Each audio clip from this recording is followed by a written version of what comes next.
ओम स्थापकाय च धर्मस्य सर्वधर्मस्वरूपिणे अवतारवरिष्ठाय रामकृष्णाय ते नमः।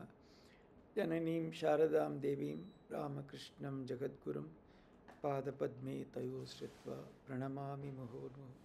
नमः श्री यतिराजाय विवेकानन्दसूरये सच्चित्सुखस्वरूपाय स्वामिने तापहारिणे। काशीते 27 नवंबर 1929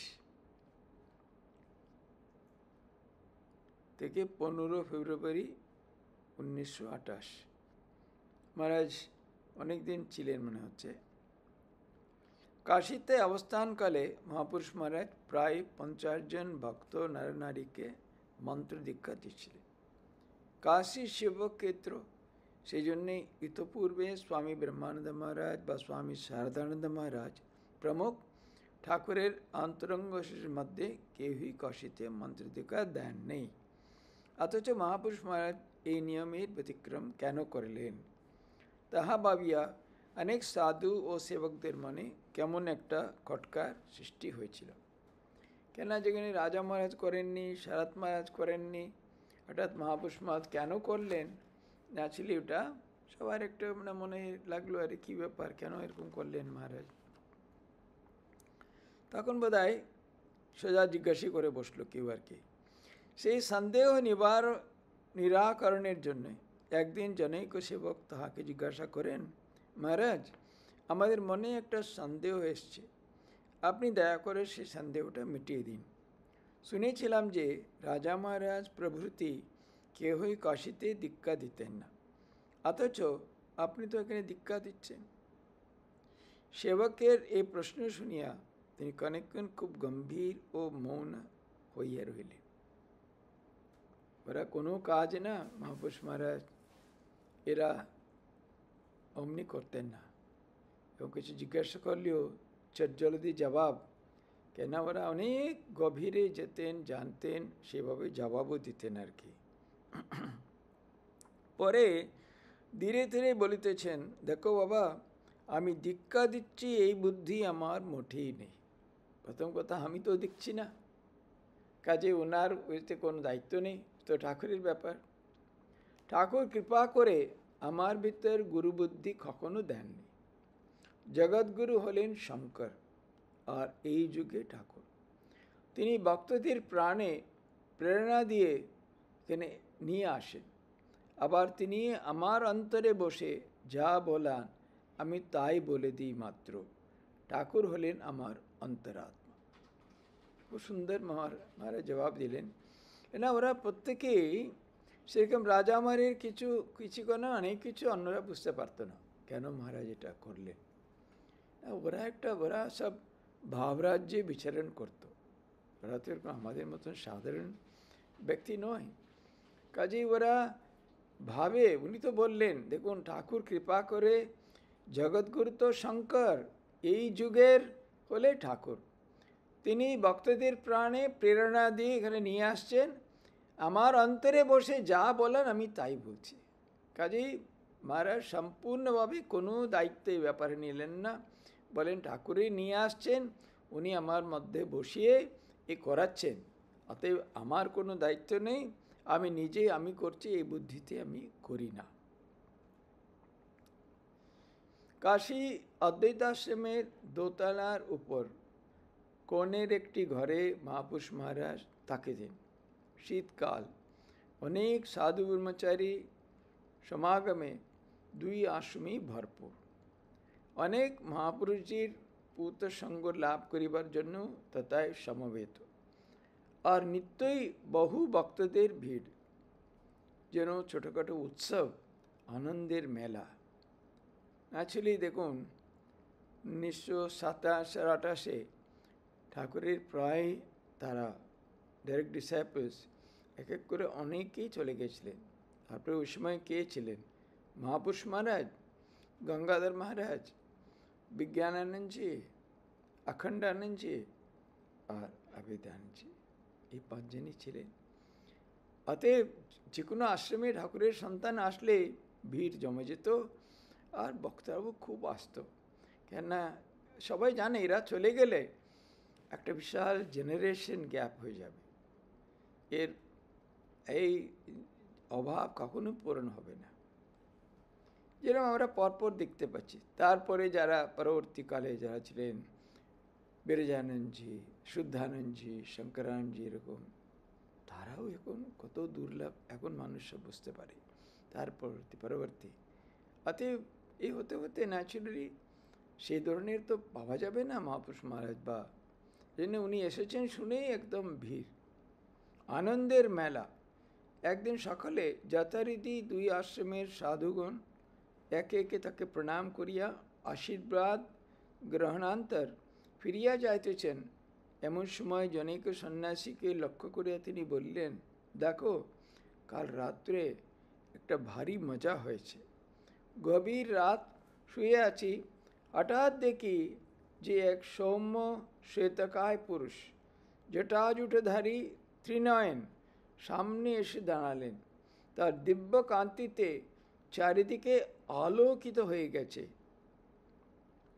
আহা, কি সুন্দর কমনীয় মূর্তি, কি সকরুণ চাহনি! তাকে দেখা মাত্রই ভিতর থেকে মহাবায়ু একেবারে গড়গড় করে উপরের দিকে উঠতে লাগলো। ক্রমে গভীর ধ্যানস্থ হয়ে পড়লাম, খুব আনন্দ।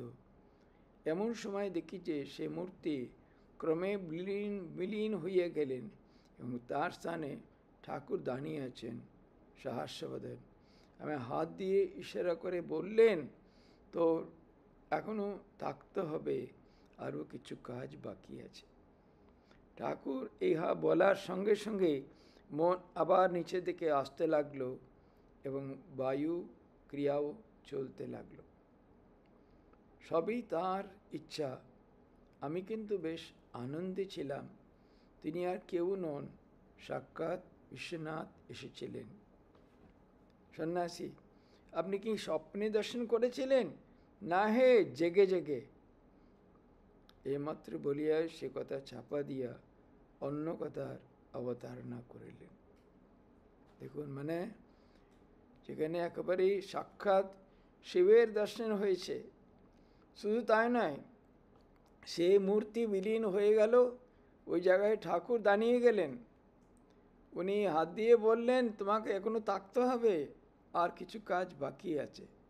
এ বলতেই মন ধীরে ধীরে যে একদম উঠছিল, বোধহয় হয়তো মা সমাধি হয়ে যেত, মনটা নেমে আসলো। তখন উনি বুঝলেন আরও ওনাকে থাকতে হবে, কিন্তু বলছেন আমি বেশ আনন্দে ছিলাম। আবার সন্ন্যাসী জিজ্ঞেস করে, আপনি কি স্বপ্নে দেখেছিলেন? না না, জেগে জেগে। চিন্তা করুন, মানে এগুলো মানুষ বিশ্বাসই করতে পারবে না। এটা কি মানে 100 বছরও আগে নয়, এখন তো 2025, 1927 আর 28 মাঝে কোনো সময় একেবারে কাশিতে সাক্ষাৎ বিশ্বনাথের দর্শন হয়েছিল মহারাজের। এবার বেলুর মঠ, 6 মার্চ 1928। আজ দোল পূর্ণিমা। সকাল হইতে খুব কীর্তন আরম্ভ হইয়াছে। মঠের সাধু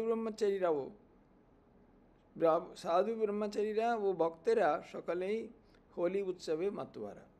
কীর্তন খুব জমিয়াছে।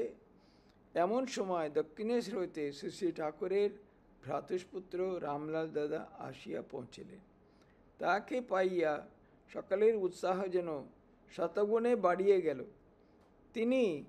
তিনিও কীর্তনে যোগদান করিলেন। তাকে শাড়ি পরাইয়া দেওয়া হইল। তিনি স্ত্রী বেশে নৃত্য করিতেছেন, গান চলিতেছে। ওইসব দিন তো খুব মজা হতো। আমাদের সময় 30-40 বছর আগেও, 40 বছর আগে কথা বলছি, মোটেও একেবারে বিশাল। সব সাধুরা নাচবে, গাইবে, সব প্রেসিডেন্ট মহারাজ কটেজে যাবে। প্রেসিডেন্ট মহারাজ একটা ছোট্ট একটা এর মতন যেখানে স্প্রে করে না, ওইসব জিনিস নিয়ে একদম সকলের উপরে উনি স্প্রে করতেন। তারপরে একটু হরিলুট হতো। তারপরে আবার সবাই যে কোটিয়ার মঠ অফিসের সামনে, সেখানে এসে দুজন জুনিয়র সাউথে দেখে একদম পুরো বালতির উপর যে হোলির ওই রঙের জল ওদের অভিষেক করে দিত আর কি। খেলিব হোলি শ্যাম তোমারই সনে, তোমায় একলা পেয়েছে আজ নিধুমণি ইত্যাদি। সকলেই রাম দাদাকে বেরিয়ে বেরিয়ে নৃত্য করিতেছেন, খুব আনন্দ। খানিক পরে শাড়ি পরিয়াই দাদা মহাপুরুষ মহারাজের সঙ্গে দেখা করিতে উপরে আসিয়াছেন। তাকে ওই বয়সী মহাপুরুষজি প্রথমেই চিনতে পারেননি। বিকালবেলা জনৈক ভক্ত তাহার ছোট ছেলেটিকে প্রণাম করাইয়া বলিলেন, মহারাজ আশীর্বাদ করুন যাতে এর কল্যাণ হয় আর ছেলেটি যেন ভালো হয়। মহারাজ, আগে তোমরা নিজের যাতে ভালো হতে পারো তাই করো, তোমরা ভালো হলেই ছেলেরা ভালো হবে। খুব কাটি কথা। অনেকেই বাবা মা এসে বলে ছেলেমেয়েরা বড় হয়ে গেছে, কথা শুনছে না, বা মহারাজ এরা এ করে না। ছোটোবেলা থেকে ওইরকম সংস্কার না দিলে হঠাৎ বড় হলে কি কথা শুনবে বা ওইসব ধর্মপথে যাবে? অনেকেই ছোটোবেলায় ভাবে, কিন্তু ছোটোবেলাতে যা শেখানো হয় তখন হয়তো এত অর্থটর্থ হয়তো বুঝতে পারে না, কিন্তু এমন সংস্কার হয়ে যায় তারা বড় হয়েও করতে থাকে, তখন ধীরে ধীরে বুঝবার চেষ্টা করে এর অর্থটা কি, কেন করা হয়, তখন সব ওদের পরিষ্কার স্পষ্ট ওরা বুঝতে পারে আর কি। সন্ধ্যা মহারাজ নিজে যাতে ভালো হয় তাই তো করো। সন্ধ্যা আগত প্রায়। মহাপুরুষজি ছাদের উপর একটু পায়চারি করতেছেন, আরতির আয়োজন হইতেছে। এমন সময় রামলাল দাদা ছাদে আসিলেন। তাকে দেখিয়ে মহাপুরুষজি হাসতে হাসতে বললেন, এসো দাদা, সকালবেলা তোমাকে খুব মানিয়েছিল। তুমি আমার কাছে যখন এলে আমি তো প্রথমটাই চিনতেই পারিনি, ভাবছিলাম এ আবার কাদের বাড়ির মেয়ে। শেষে দেখি না রামলাল দাদা। দুজনেই হাসতে লাগলেন। পরে রামলাল দাদা জিজ্ঞাসা করলেন, আজ বুঝি অনেক লোকের দীক্ষা হলো? হ্যাঁ দাদা। দাদা, অনেকক্ষণ ধরে এক আসনে বসে থাকতে আপনার নিশ্চয়ই খুব কষ্ট হয়। মহারাজ, কষ্ট কোথায়, এ তো আনন্দ। ঠাকুরের নাম শোনাবো, সে তো আনন্দের কথা। কত লোক ভক্তি ভরে আসে তার নাম শুনবে বলে। লোকের ব্যাকুলতা ওর আগ্রহ দেখে আর স্থির থাকতে পারি না। আর এদের আকর্ষণ করে আনছেন তো ঠাকুরই। যতদিন এই শরীর থাকবে ততদিন তার কথা বলবো, তার নাম শোনাবো। এই জন্যই তো ঠাকুর রেখেছেন। রামলাল বলছেন, আপনি তো অনেকক্ষণ কী করে বসেন, কোনো অসুবিধা হয় না? অসুবিধা কোথায়? তো আনন্দের ব্যাপার। ঠাকুরের নাম শোনাচ্ছে এবং উনি পরিষ্কার কে আনছেন, ঠাকুরই আনছেন তাদের। অতএব যতদিন শরীর আছি ঠাকুরের কথা বলবো, নাম শোনাবো, এগুলির জন্য তো ঠাকুর আমাকে রেখেছেন। ওনার ভাবটা স্পষ্ট, সব সময় একেবারে সেম আর কি। অনেকেই এইভাবে খুবই, এমনও হয়েছে মহারাজ এখন নয়, পরে এসো এইসব, কিন্তু অনেক সময় এমন ওরা এসে ধরে মহারাজ স্থির থাকতে পারেন না, হ্যাঁ বলে দেন আর কি, দাদা আপনার দয়ার শরীর, তাই কষ্ট করেও এইসব করছেন। কেতকাল উভয়ে চুপ করিয়া আছেন। পরে মহাপুরুষজি খুব গম্ভীরভাবে আস্তে আস্তে বলিতেছেন, হ্যাঁ দাদা, ঠাকুর যে ঈশ্বর সেই কথা এখনো যতদিন যাচ্ছে ততই বুঝতে পারছি। ঠাকুর যে স্বয়ং ভগবান, মহাপুরুষ বলছেন এখন যতদিন যাচ্ছে ধীরে ধীরে বুঝতে পারছি। দেখতে ছোট মানুষটি, নড়াচড়া করতেন সাধারণ মানুষের মতো, কিন্তু তিনি কি বিরাট, কত বিশ্ব ব্রহ্মাণ্ডই না তার ভিতরে রয়েছে। এগুলো মহাপুরুষ মহারাজের নিজেদের অনুভূতি আর কি। দাদা, আমরাও এমনি মনে হতো, আমারও এমনি মনে হতো। মাঝে মাঝে অবশ্য দেখতাম বিদ্যুতের মতো একটা আলো মনের উপর খেলে গেল, কিন্তু পরক্ষণেই আবার ঢাকা পড়ে যেত, সন্দেহ প্রভৃতি নানা জিনিস এসে ঢেকে দিত। একজন ঠাকুরকে জিজ্ঞাসা করলাম, এরকম কেন হয়? তো ঠাকুর বললেন, নাইলে এখনকার কাজ অর্থাৎ তার সেবাদি কী করে চলবে, আর কালীবাড়ির পুজোই বা কেমন করে চলবে, আর তোমার স্ত্রী পুরুষদেরই বা কে দেখবে? রামলাল দাদা বলছেন মাঝে মাঝে বিদ্যুতের মতন একটা আলো মনের উপরে খেলে গেল, কিন্তু পরের মুহূর্তে নানান রকম চিন্তা, নানা রকম এই সব কিছু যেন ঢেকে দিচ্ছে। ঠাকুরকে যখন জিজ্ঞেস করছেন কেন এরকম হচ্ছে, বলছে না এরকম না হলে সেবাদি কে করবে, আর কালীবাড়ির পূজাই বা কে করবে, আর তোমার পরিবারকে বা কে দেখবে। অতএব মায়া, ঠাকুর অন্য জায়গায় খুব সুন্দর দিচ্ছেন না, যেন একটা পুকুরের জল একবারে নিচে হাত দিয়ে জলটা তুলে দেখলে পরিষ্কার, হাত দিয়ে তখন সমস্ত নানান রকম যে উইডস ওইসব এসে আবর্জনা ঢেকে দিচ্ছে, হাত দিয়ে সরালে একদম স্পষ্ট সুন্দর স্ফটিকের মতন জল, কিন্তু হাতটা উঠালেই আবার এসে ঢেকে দিচ্ছে মেঘের মতন। একেই তো শাস্ত্রে বলে মায়া আর কি। আমরা সবাই ছোটোখাটো সামান্য পড়াশোনা করলেই ছোটোখাটো আমরা সবাই বুঝতে পারি কোনটা কী জিনিস, কোনটা ভালো, কোনটা মন্দ, কোনটা সৎ, কোনটা অসৎ, সব বিচার বিবেক বৈরাগ্য সকলেরই আমরা বুদ্ধির দ্বারা সব ঠিক আছে, কিন্তু সেটা সত্যি সত্যি জীবনে নামাতে গেলে, জীবনের অভ্যাস করতে গেলে, সে অনুযায়ী করতে গেলে অনেক সাধন চাই। নাহলে সামান্য এক ঝলক আবজা আবজা হয়তো দেখা গেলো, বোঝা গেল, সেটা আবার ঢাকা পড়ে যাবে আর কি। মহাপুরুষ বলছে হ্যাঁ হ্যাঁ, নতুবা তার যে লীলা চলে না দাদা, এখনও তার ভক্ত সংখ্যা বেড়েছে, এই কয়েক বছরের মধ্যে কত ছড়িয়ে পড়েছে তার ভাব, যাদের ভাষা জানি নে, এখন কত লোক দেশ দেশান্তর থেকে এসে পঞ্চবটি তোলায় গোড়াগড়ি দিচ্ছে, ধুলি নিয়ে যায়, অশ্বত্থ পাতা নিয়ে যায়, বেল পাতা নিয়ে যায়। এবার আরতির আরম্ভ হইয়াছে, সাধুভক্তেরা সমস্বরে খণ্ডন ভববন্ধন জগবন্ধন বন্দিতময় ইত্যাদি গাইতেছে। মানে আপনারা বলছেন এখন আজকাল কত লোক বেড়ে গেলো কদিনের মধ্যে, ওদিকে যা পারে ছিন্ন নিয়ে যায় আর কি। পঞ্চবটির থেকে কিছু, পঞ্চবটিতে কেউ গড়াগড়ি দিয়েছে, যেই মাটিতে ঠাকুরের পাদ স্পর্শ পেয়েছে সে যদি কিছু ওখানে কিছু থাকে, বা ধুলি নিয়ে যায়, অশ্বত্থ পাতা নিয়ে যায়, বেল পাতা নিয়ে যায়, পঞ্চবটির যেরকম 5 গাছ আছে না, এগুলো তো ঠাকুরের হাতে পুঁতা, বলে নিয়ে যায় সব আর কি। তখন আরতি আরম্ভ হয়েছে, খণ্ডন ভববন্ধন হচ্ছে। দাদা বলছেন এই স্তোত্রটি শুনতে বড় ভালো লাগে, আমি যখনই শুনি মনে হয় যেন ঠাকুর গভীর সমাধিস্থ হয়ে দাঁড়িয়ে আছেন, আর তার ভক্তেরা তাকে ঘিরে এ স্তোত্র পাঠ করছে।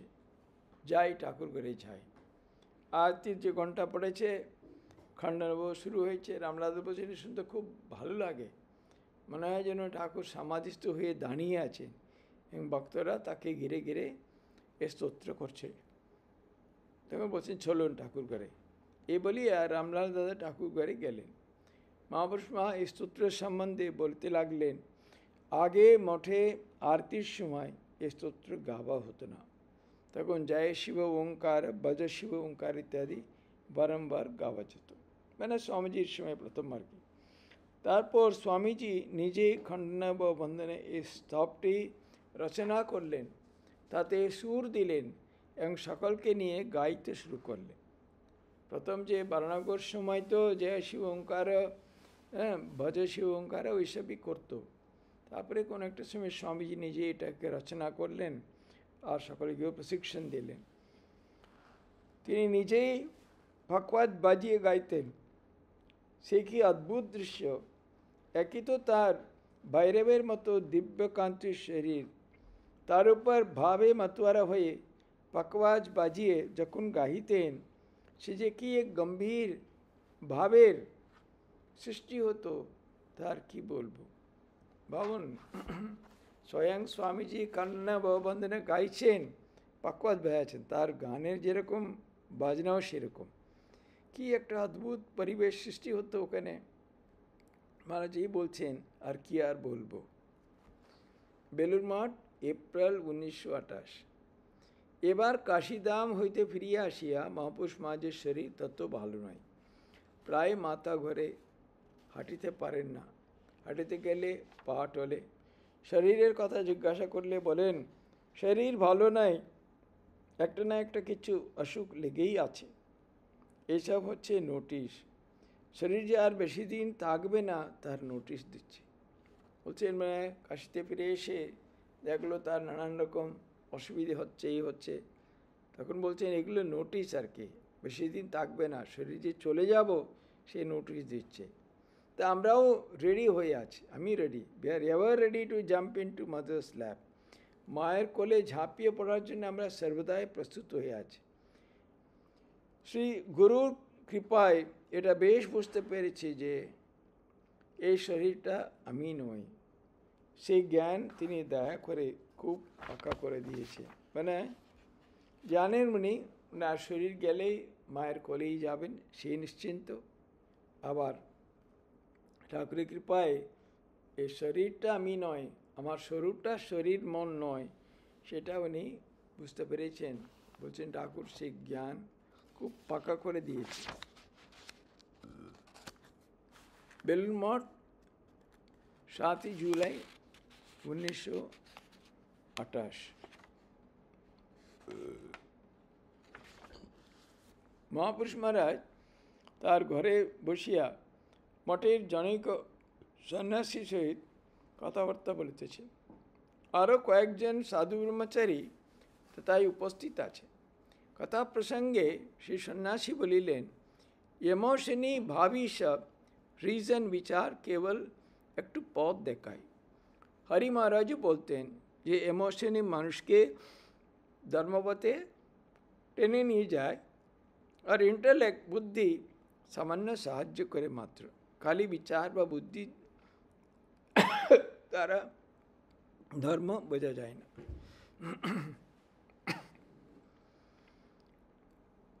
ঠাকুরের দেখবেন মহাপুরুষ মাসমের সঙ্গে অনেকবার এটা কথা হয়েছে।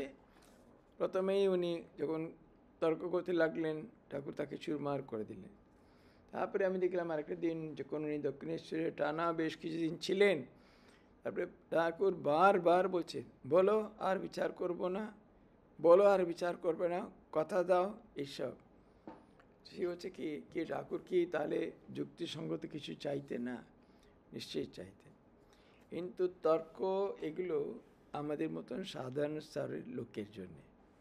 কেননা যে সত্যি যেটা তো অবাং মানসা গোশ্রম যদি হয়, সেটা এত ওয়াচু নিবর্তন্তে অপ্রাপ্য মানসাসে এই যদি সত্য হয়, তাহলে মন দ্বারা তাকে প্রাপ্ত করা যাবে না। মন, বুদ্ধি, চিত্ত, অহংকার সব তো একই, যা মনের যে অঙ্গ।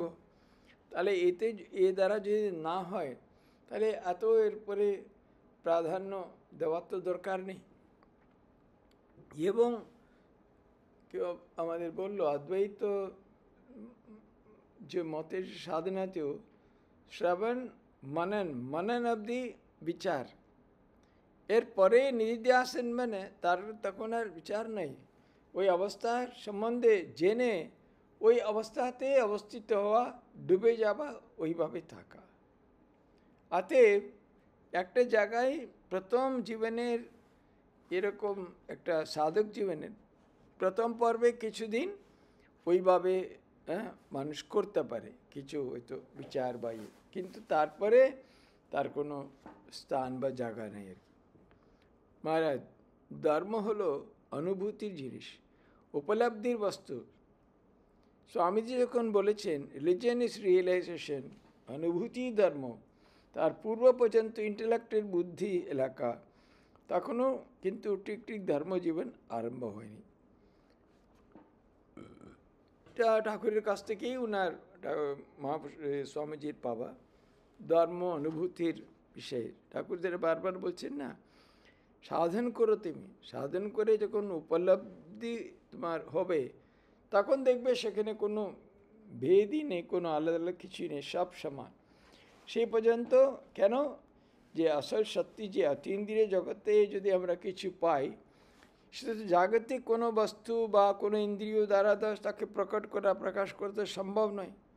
কাজে যারা উপলব্ধি হয়েছে তারা বলবে সে তো যে চরম সত্যের অনেক স্তর নিচেই থাকবে। কাজে ওই জায়গায় আমাদের ঝগড়া করার দরকার নেই। স্বামীজি যেমন বললেন অনুভূতি ধর্ম, তার পূর্ব পর্যন্ত ইন্টেলেক্টের এলাকা কখনো কিন্তু ঠিক ঠিক ধর্মজীবন আরম্ভ হয়নি। ঠাকুর সাধারণ কথায় যেমন বলতেন, কলসি যতক্ষণ না ভর্তি হচ্ছে ততক্ষণই বক বক করে শব্দ করে, কিন্তু একবার ভরে গেলে খুব সাপচুপ। তর্ক বিচার এইগুলো যেরকম কলসি ভরার সময় যেরকম শব্দ হচ্ছে সে সমান, একবারে ভরে গেলে সব শান্ত সুন্দর।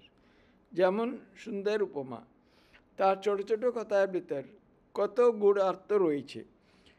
উপনিষদও বলছে নায়মাত্মা प्रवचनेन लभ्य न मेधया न बहुना श्रुतेन। आत्मा के केवल प्रवचन বা শাস্ত্র ব্যাখ্যা দ্বারা লাভ করা যায় না, মেধা দ্বারা নয়, এবং বহুবিধ শাস্ত্রাধ্যয়ন দ্বারাও লাভ করা যাবে না।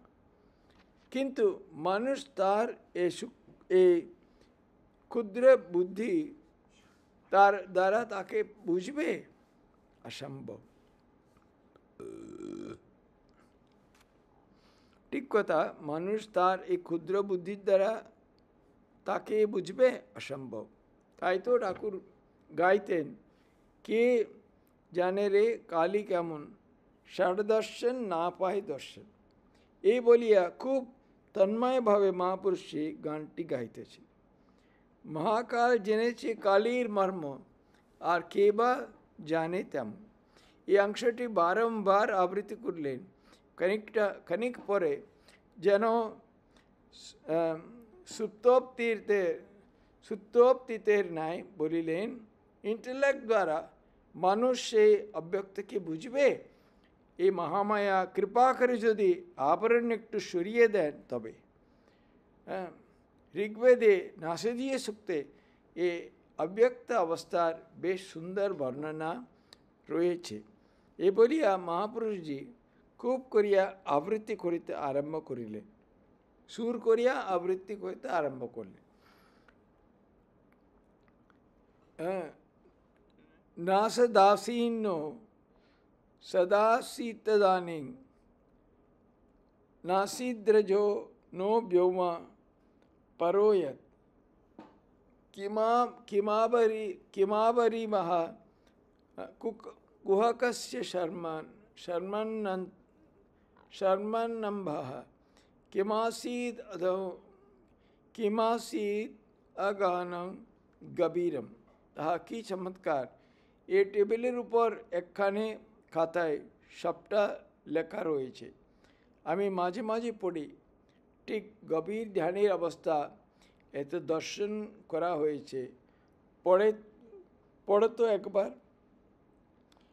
তদনুসারে সেই কথাখানি নিয়ে জনৈক সন্ন্যাসী নাসদীয় সুপ্ত পাঠ করিতে লাগিলেন। মহাপুরুষজিও সঙ্গে সঙ্গে আবৃত্তি করিতেছেন।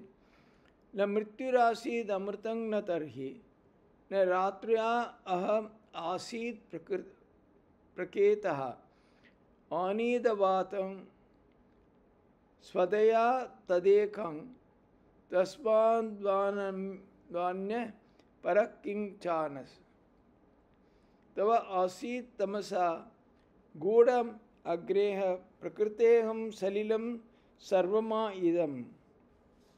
ইত্যাদি মানে ওটা উনি পুরো উনিও পাঠ করলেন। সুক্তগুলি পাঠ শেষ হইল। উপস্থিত সকলেরই প্রাণ একটা শান্ত গম্ভীর্যে পরিপূর্ণ হয়ে গেছে। অতঃপর মহাপুরুষজি সুক্তগুলির বঙ্গানুবাদ পাঠ করিতে বলিলেন। তদনুসারে বাংলা অনুবাদ পড়া হইতেছে। মহাপুরুষ মহারাজজি স্বয়ং পাঠ করছেন, মানে দেখুন ওখানে কীরকম একটা অ্যাটমসফিয়ার তৈরি হয়েছিল। সবাই একবারে মুগ্ধ হয়ে শুনছে আর কি। সুক্তগুলি পাঠ শেষ হলো, তার বঙ্গানুবাদ মহারাজ করতে লাগলেন আর কি। তৎকালে যাহা নেই তাহাও ছিল না, যাহা আছে তাহাও ছিল না। পৃথিবীও ছিল না, অতি দূর বিস্তার আকাশও ছিল না। আবরণ করে এমন কি ছিল? কোথায় কাহার স্থান ছিল? দুর্গম ও গভীর জল কি তখন ছিল?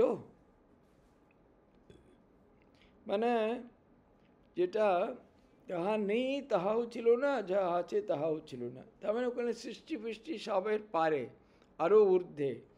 তখন পৃথিবী নেই, আকাশ নেই, কিছুই নেই। হ্যাঁ, আবরণ করে এমন কি ছিল? কোথায় কোথায় কী ছিল? দুর্গম ও গভীর জল কি তখন ছিল? মানে কোনো কিছু নেই আর কি, এক ও চৈতন্য ছাড়া। তখন মৃত্যুও ছিল না, অমরত্বও ছিল না, রাত্রি ও দিনের প্রভেদ ছিল না। কেবল সেই একমাত্র বস্তু, কেবল সেই একমাত্র বস্তু বায়ুর সহকারিতা ব্যতিরেকে আত্মা মাত্র অবলম্বনে নিঃশ্বাস প্রশ্বাসযুক্ত হইয়া জীবিত ছিলেন। তিনি ব্যতীত আর কিছুই ছিল না। এসব কোনো দ্বৈতের কোনো আভাস নেই, রাত্রি ও দিনে নেই, মৃত্যু নেই, জন্ম অমরত্বও নেই। সেই বায়ুর সহকারিতা ব্যতিরেকে আত্মা মাত্র অবলম্বনে নিঃশ্বাস প্রশ্বাসযুক্ত হয়ে জীবিত ছিলেন। জীবিত ছিলেন না আমরা ভাবছি প্রাণবায়ু ছিল, অক্সিজেন ছিল, ওই ধরনের মানে কোনো বায়ুর কোনো সাহায্য নিয়ে তা নয়। হ্যাঁ, শুধু শুধু মানে পৃথিবীও ছিল না, আকাশও ছিল না, আবরণ করে কী ছিল? কোথায় কাহার স্থান ছিল? দুর্গম গভীর জল কি তখন ছিল? মৃত্যু কোনো কিছু ছিল না। বায়ুর সহকারিতা ব্যতিরেকে, বায়ুরও কোনো তাকে সাহায্য কিছু ছিল না। আত্মা মাত্র অবলম্বনে নিঃশ্বাস প্রশ্বাসযুক্ত হইয়া জীবিত ছিলেন। তিনি ব্যতীত আর কিছু ছিল না। সর্বপ্রথমে অন্ধকার দ্বারা অন্ধকার আবৃত ছিল, সমস্তই চিহ্ন বর্জিত ও চতুর্দিকে জলময় ছিল। অবিদ্যমান বস্তু দ্বারা সে সর্বব্যাপী আচ্ছন্ন ছিলেন। তপস্যার প্রভাবে সেই এক বস্তু জন্মিলেন। এই নানা সৃষ্টি যে কোথা হইতে হইল, কাহা হইতে হইল, কেহ সৃষ্টি করিয়াছেন, কি করেননি তাহা তিনিই জানেন, যিনি ইহার প্রভুস্বরূপ পরম ধামে আছে, অথবা তিনিও না জানিতে পারেন। অনুবাদ পাঠ সমাপ্ত হলে মহাপুরুষ বললেন, শেষ দেখো এসব অতি উচ্চ অবস্থার বর্ণনা। যোগীগণ ধ্যানাবগাহিত চিত্তে এই অবস্থা উপলব্ধি করেছে। এতে সাধারণ মনোবাক্যের অতীত অবস্থার বর্ণনা হয়েছে। স্বামীজি নাসিরীয় সূক্ত খুব আবৃত্তি করতেন। তিনি সুর করে বৈদিক ছন্দে যখন সুন্দর পাঠ করতেন, যে তা শুনে মনে হতো যেন কোনো বৈদিক ঋষি তার উপলব্ধির সব বলছেন। তম আসীত তমসা গূঢ়ম অগ্রহ প্রকৃতে হুম ইত্যাদি শ্লোকটি আবৃত্ত করে বলতেন যে এমন কবিত্ব আর কোনো ভাষাতে নেই। তিনি এই শ্লোকটি খুব ভালোবাসতেন। তার কোনো লেখার মধ্যেও তিনি ওই ভাবটি অতি সুন্দর ফুটিয়েছে। সন্ন্যাসী, হ্যাঁ মহারাজ, বীরবাণীতে আছে অন্ধকার উপরে আধার, হুহুঙ্কার শ্বসিছে প্রলয় বায়ু ইত্যাদি। হ্যাঁ, এই অন্ধকার উগরে আধার, যেমন সুন্দর এক্সপ্রেশন, ভাব প্রকাশ, এসব হলো প্রলয়ের অবস্থার বর্ণনা। সেই আনম্যানিফেস্টেড অবস্থা হতে পরে ক্রমে ক্রমে সব ম্যানিফেস্টেড হয়েছে। মানে এই তফাৎ আর কি, মানে এ দুটোর মধ্যে। তো অনেকটাই যে নিরাকার ওইসব অবস্থার অনেক বর্ণনা রয়েছে। স্বামীজি নাকি খুব ভালোবাসতেন আর কোনো জায়গায় খুব মানে সুন্দর করে এটা উনি লিখেছিলেন। এরা তো বলছে মানে বীরবাণীতে আছে, ওই তো রেফারেন্স খুঁজলে হচ্ছে পাওয়া যাবে। তো মহারাজ যখন মানে অন্য মানে মুডে চলে গেলেন আর কি, ওইগুলো পরে পাঠ করে সুন্দর যেন শরীরটা এখানে আছে কিন্তু মন সব অন্য জায়গায় অন্য রাজ্যে বিচরণ করছে। এ তো ওদের মানে জীবনের এসব বিশেষতা ছিল আর কি। ওম শান্তি শান্তি শান্তি, হরি ওম তৎসৎ। শ্রীরামকৃষ্ণার্পণমস্তু।